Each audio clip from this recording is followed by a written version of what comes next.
I've been a dentist in family general practice for 32 years. My patients come from all walks of life.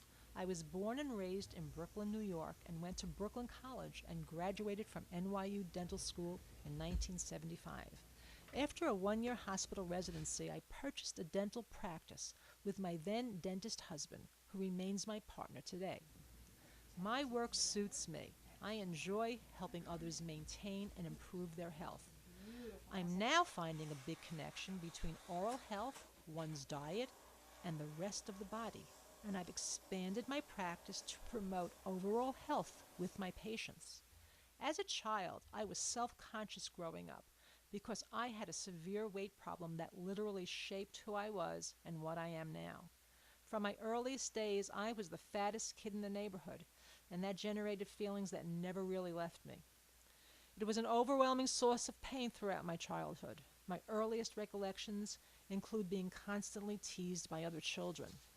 My parents tried to understand the problem but couldn't. I remember my father saying to me, "Even though you're fat, I love you anyway." Not very helpful. I was unhappy with how I looked and uncomfortable in my body. I had a constant conflict between wanting to eat and feeling guilty about it. I suffered through long periods of feeling hungry. Only in the last few years have I made the right changes and found a solution that really works. Like many overweight people, I had tried countless diets, and none worked. I tried a fad diet in high school where I ate just grapefruit and egg whites, and I lost weight. But after a few weeks, I couldn't do that anymore, and the weight came back. I went to Weight Watchers, followed the program, and lost 65 pounds, but simply couldn't maintain the weight loss. A driving hunger was always there, and the weight came back. I tried a fat-free diet, but felt hungry all the time. I maintained a lower weight, but was never really happy. Eliminating fat, a major source of necessary nutrition, was a torture program. I'd get up in the morning, eat, and just feel lousy all day long. I did that for years. It wore me down psychologically. Again, the weight came back. My weight fluctuated with these programs in a familiar pattern.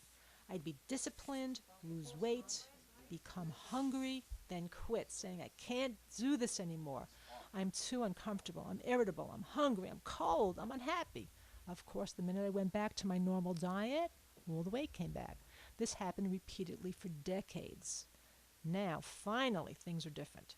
As I've discovered, the typical American diet is not the way to go. It is not helpful, even though it is common and accepted. It creates inappropriate hunger and has many unhelpful side effects that contribute not just to our unprecedented obesity epidemic, but to a host of other illnesses that would be alleviated if the proper changes were made.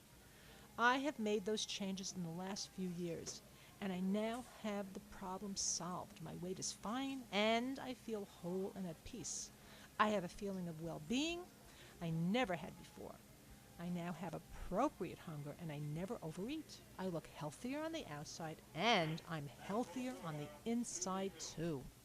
Before I made the changes that have worked for me, and I am convinced can work for anyone, I was accustomed to the typical American diet of cereal grains, bread, and junk foods like ice cream, cake, cookies, candy, crackers, pretzels, and soft drinks. What I now call novelty foods. Notice the common feature of these foods. They all contain refined flours, refined sugar, or both. These processed foods came into existence with the development of agriculture about 10,000 years ago. Before the agricultural age, processed grains and refined sugars did not exist, and our Paleolithic ancestors ate a diet based on millions of years of evolutionary adaptation that didn't include any of the foods we now take for granted in the normal American diet. All of the processed or novelty foods we see every day in supermarkets and advertised on television. In the U.S., there is an enormous availability of novelty foods. If you go into any food store, they're everywhere. And what's a person to do? Eating foods made with refined sugar and processed grains is a totally normal part of our American diet and culture throughout the industrialized world.